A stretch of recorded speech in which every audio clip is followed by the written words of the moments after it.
पुणे महानगरपालिका निवडणुकीदरम्यान राजकारण चांगलंच तापलंय। तिकीट वाटपावरून सर्वच राजकीय पक्षांमधील पदाधिकारी आणि इच्छुक उमेदवारांमध्ये नाराजी नाट्य दिसून येते।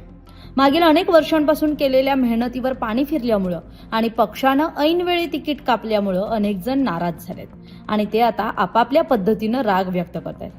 काहींनी सोशल मीडियावर पोस्ट केली आहे, तर काहींनी माध्यमांसमोर जाहीरपणे आपली नाराजी बोलून दाखवली। काहींनी थेट मंत्र्यांची गाडी अडवली आहे, तर काहींनी थेट आमदारांना जाब विचारलाय। तिकीट कापल्यामुळे संतप्त झालेल्या पुण्यातल्या एका कार्यकर्त्याने थेट भाजपला शाप दिला, याची चर्चा सुद्धा पुण्याच्या राजकारणात आहे। तर एका शिवसैनिकानं थेट ठाकरेंना जळजळीत पत्र लिहून आपली शिवसेना काँग्रेसला विकल्याचा आरोप केलाय। पुण्यात शिवसेना पक्ष काँग्रेसला विकला गेला असल्याचा आरोप शिवसेना ठाकरे गटाच्या एका शाखा प्रमुखानं केलाय। त्यानं या संदर्भात शिवसेना पक्षप्रमुख उद्धव बाळासाहेब ठाकरे यांना थेट पत्र लिहिलंय। त्यांनी आपल्या पत्रात म्हटलंय की पुण्यात शिवसेनेनं काँग्रेससोबत युती केली, मात्र समाधानकारक जागा मिळाल्या नाहीत असा आरोप या शाखा प्रमुखाचा आहे। त्यामुळे शाखा प्रमुख शशिकांत साटोटे यांनी पत्र लिहून उद्धव ठाकरेंना पोस्टानं पाठवलंय। या पत्रात त्यांनी तिकीट न मिळाल्यामुळे खंत सुद्धा व्यक्त केली आहे।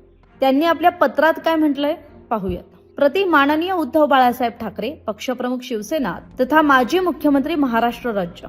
विषय: शिवसेना पक्ष काँग्रेसला विकला पुणे शहरात। माननीय महोदय, पुणे शहरात शिवसेना उद्धव बाळासाहेब ठाकरे पक्ष काँग्रेस पक्षाला विकला। ज्या काँग्रेसने मुंबईमध्ये शिवसेनेच्या विरोधात स्वबळावर निवडणूक लढवत आहेत, त्याच काँग्रेसला पुणे शहरात पक्ष विकला।